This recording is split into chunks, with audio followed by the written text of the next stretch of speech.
and help create something that can weather some adversity? I go straight to values.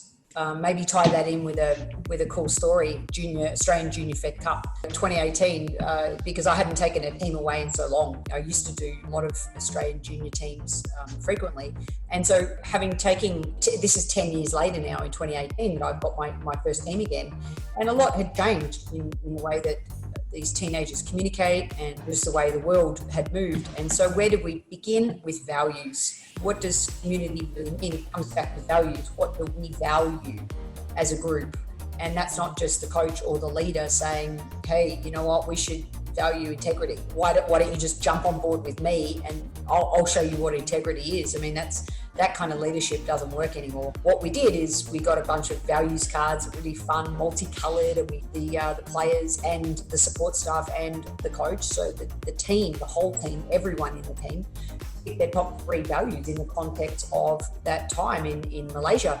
Make a cool little acronym out of it. So we were the Incredible Raging Elephants, which stood for improvement, respect, and enjoyment. And then I had the players create the guidelines for that tour. So what does improvement mean? And then obviously I did ask strategic questions as a coach, like, are we going to have our mobile phones with us at breakfast, lunch, and dinner, or do we want to have conversation and connect with each other?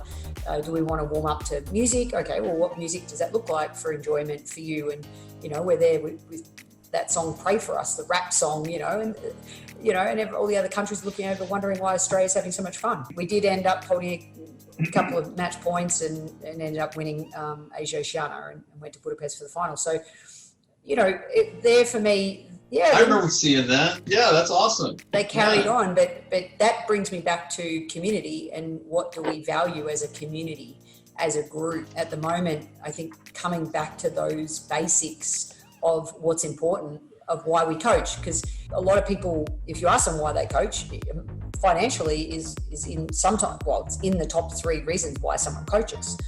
And at the moment, that's not really an option for a lot of people in our industry, income. So it's going deeper into why do we actually coach and what do we value about the essence of coaching to make sure we're in the right place. Because if you really do love it, which most of us do, once you strip back again all the layers on the onion, you'll find at the core, is the heart and the passion to make an impact to the person that they're helping.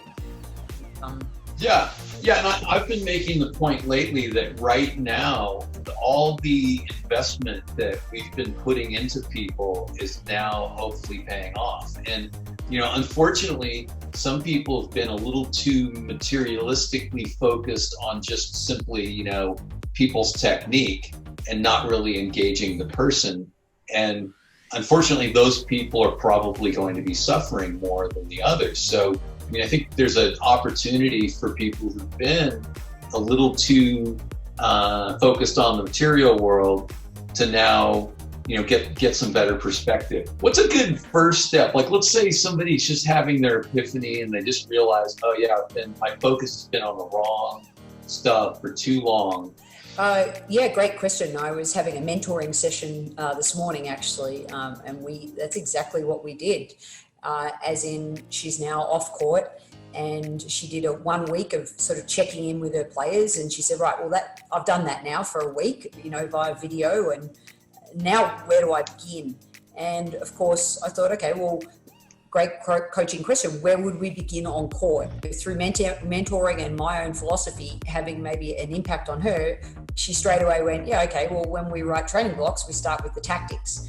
We're a tactically driven sport, right? So it's not the person with the prettiest technique. And it just does amaze me when we remove the tennis court, as in literally physically, because we're forced to remove the tennis court. There's still so much we can do and learn with our players. We don't always need that racket in that hand to be physically on the court. And you start with, so you start there. And so what are the tactics that then drive what's the physicality that's associated with that? And then what's the associated mindset skills? So let's say for a minute we just remove technique, not saying you have to, because there's lots of great software out there to do that, analyze what's exactly happening at different parts with the body. But when we did that, as an example, we started with tactics. Okay, well, consistency, great place to start. Let's get kids doing some research on the longest ever rally, male, female. Let's look at the average number of hits cross court before they go down the line. Let's look at all those tactical objectives. And then we this morning created, from A to Z, a physical program that's related.